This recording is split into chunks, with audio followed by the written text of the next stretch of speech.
ರಾಷ್ಟ್ರ ರಾಜಧಾನಿ ದೆಹಲಿ ವಾಯು ಮಾಲಿನ್ಯದಲ್ಲಿ ಎತ್ತಿದ ಕೈ. ದೆಹಲಿಯಲ್ಲಿ ಇರುವಂತಹ ವಾಯು ಮಾಲಿನ್ಯ ಇನ್ನೆಲ್ಲೂ ಕಾಣಸಿಗದು.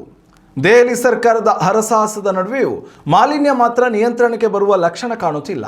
ಇದೀಗ ವಾಯು ಮಾಲಿನ್ಯ ನಿಯಂತ್ರಣಕ್ಕೆ ದೆಹಲಿ ಸರ್ಕಾರ ಮಹತ್ವದ ಕ್ರಮವೊಂದನ್ನು ಕೈಗೊಂಡಿದ್ದು 2028ರಿಂದ ಪೆಟ್ರೋಲ್ ಚಾಲಿತ ದ್ವಿಚಕ್ರ ವಾಹನಗಳನ್ನು ಬ್ಯಾನ್ ಮಾಡುತ್ತಿರುವುದಾಗಿ ಘೋಷಿಸಿದೆ.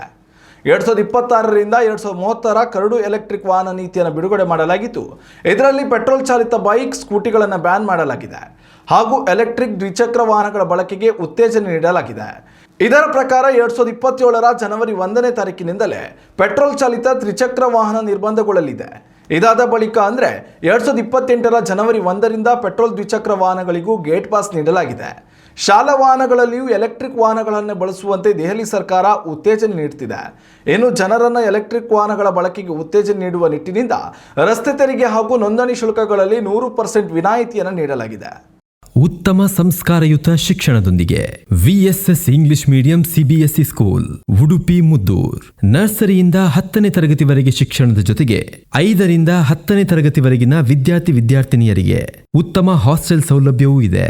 ನಿಮ್ಮ ಮಕ್ಕಳ ಪ್ರವೇಶಾತಿಗಾಗಿ ಈ ಸಂಖ್ಯೆಗೆ ಕರೆ ಮಾಡಿ.